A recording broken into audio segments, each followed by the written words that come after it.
Selamat sore teman-teman, Adit Properti Bali. Nah, kali ini saya tidak akan mereview tentang properti di Bali ya. Nah, tapi saya sekarang ini lagi buat konten karena banyak masukan ke saya, agent properti berpenghasilan tanpa batas. Sebelum saya akan mengulas lebih dalam mengenai itu, jangan lupa kalian like, komen, dan subscribe ya, supaya kalian mendapatkan informasi tentang properti yang ada di Bali. Karena sekarang ini banyak yang berasumsi, beranggapan orang awam ya, umumnya ya. Mereka beranggapan agent properti itu gaya hidupnya mewah, terus penghasilannya lumayan besar.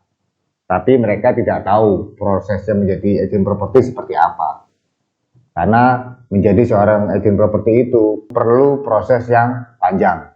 Dan kita sebagai pemula tentunya ya, untuk teman-teman yang pemula menggeluti di dunia properti, menjadi seorang agent properti, kalian harus betul-betul mempersiapkan waktu kalian dan tenaga kalian.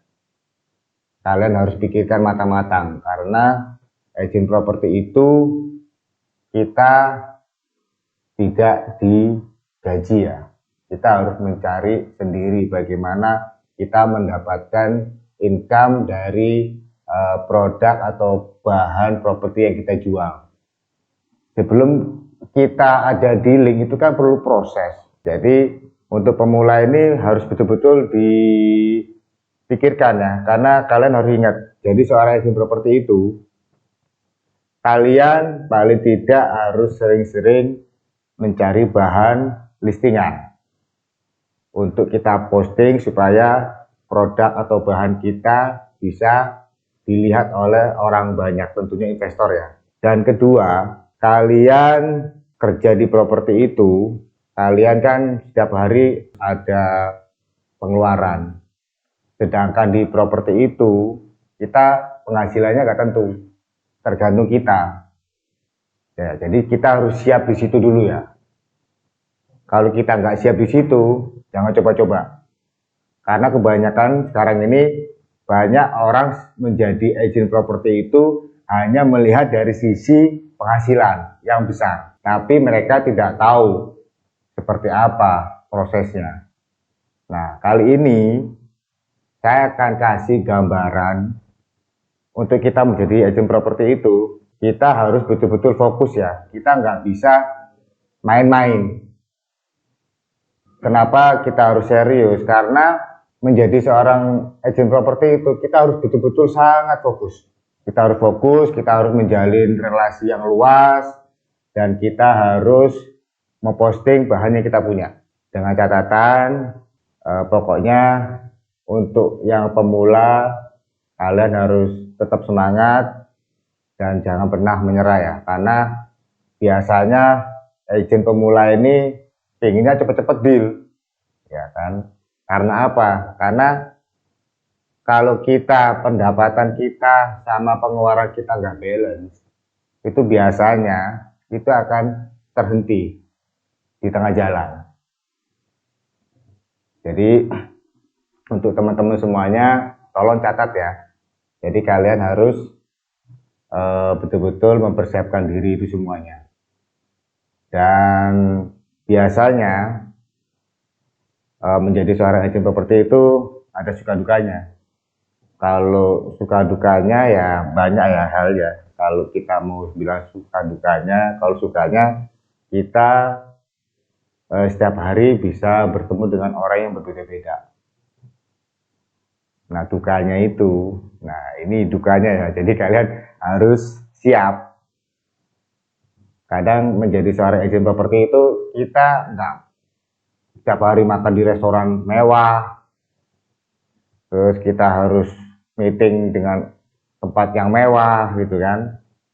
Jadi kadang-kadang kita pas ngendel klien pun, pembeli ya, kita kadang makan itu kita nggak tentu.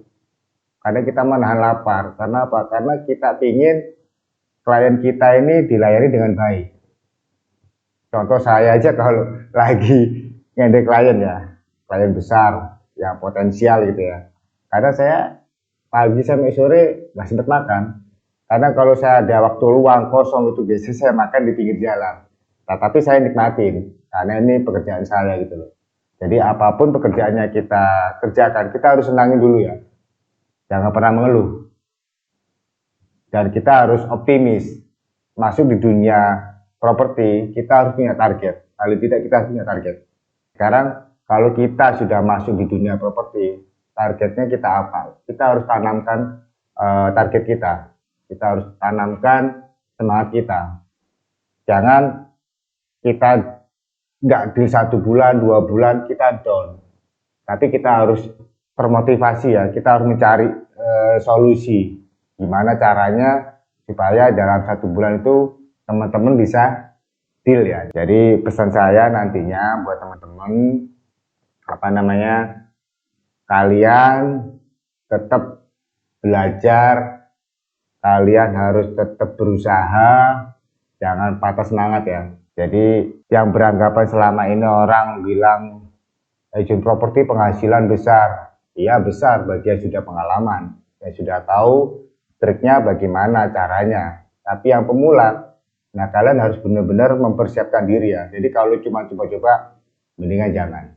Ya, saya saranin seperti itu. Jadi mungkin hari ini saya bisa kasih gambaran itu dulu ya.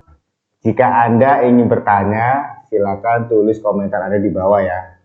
Jadi nanti kalau kalian ingin tahu lebih luas mengenai properti di Bali, bisa kalian follow Instagram saya ya, Adit Setiawan 007. Sekian yang bisa saya kasih gambaran secara keseluruhan, kurang lebihnya nanti kita akan lanjut di episode yang akan datang. Jadi terima kasih.